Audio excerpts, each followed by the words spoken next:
আসসালামু আলাইকুম প্রিয় দর্শক সবাই স্বাগত জানাইলাম। এখন করলাম সিলেট রেল স্টেশনও এই গাড়ির মধ্যে একটা লাশ আছে, যে অজ্ঞাত একটা মহিলা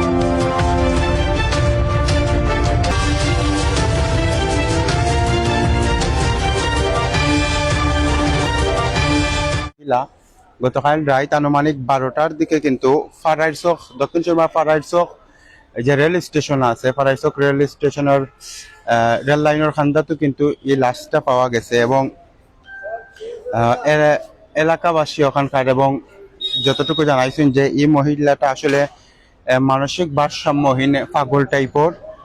এবং এখানে ইয়া রেল স্টেশন ইয়া যতটুকু আমরা জানতাম পারছি খবর লইয়া, যে পিবিআই আসলে তারা যে ফিঙ্গার নিছিলা, যে ফিঙ্গারও কোনো ধরনের আইডি আইছে না, তার কোনো আইডেন্টিফিকেশন আইছে না, এমনটা আমরা জানতাম পারছি বিভিন্ন সূত্রে। এবং কিছুক্ষণ পরে কিন্তু এই লাশটা লইয়া আপনার উসমানী মেডিকেল নেওয়াই যাব, এখানে গিয়া পোস্টমর্টম হইব। তো যতটুকু জানছি গতকাল রাত 12টার দিকে এই ঘটনাটা ঘটে।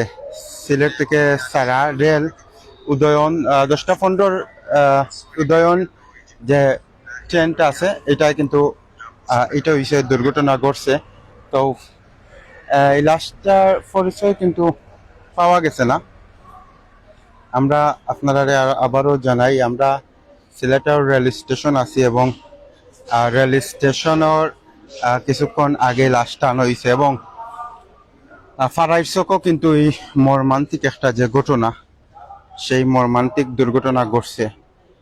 বিভিন্ন সূত্রে আমরা জানতাম পারছি লাশটার কোনো আসলে মানসিক ভারসাম্যহীন।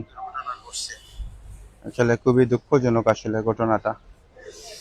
তো সেইটাকে দেখলা কমেন্ট বক্সে জানাইবা। আমরা সিলেটের যে রেল স্টেশন থেকে আমরা আপনারা আপডেটটা দেওয়ার চেষ্টা করলাম। এই গাড়ির ভিতরে কিন্তু লাশটা রাখা কিছুক্ষণ পর কিন্তু উসমানী মেডিকেল নেওয়া হইব পোস্টমর্টমর দায়।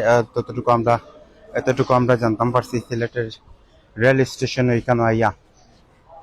এবং এই লাশটার কোনো পরিচয় কিন্তু এখনো পাওয়া গেছে না, ফিঙ্গারপ্রিন্টও কিন্তু কোনো তথ্য আইছে না। পিবিআই তদন্ত করছে এবং কিছুক্ষণ পরেও কিন্তু সিলেট উসমানী মেডিকেল নেওয়া হয়ে যাব। সেই কইটাকে দেখলা কমেন্ট বক্সে জানাইবা আর শেয়ার করে আমরা লগে থাকবা, পেজটা ফলো দিয়া লগে থাকবা। আমরা চেষ্টা করবো সিলেটে ঘটে যাওয়া নানান ঘটনা নিয়মিত এই পেজের মাধ্যমে আপনারা দেখানির।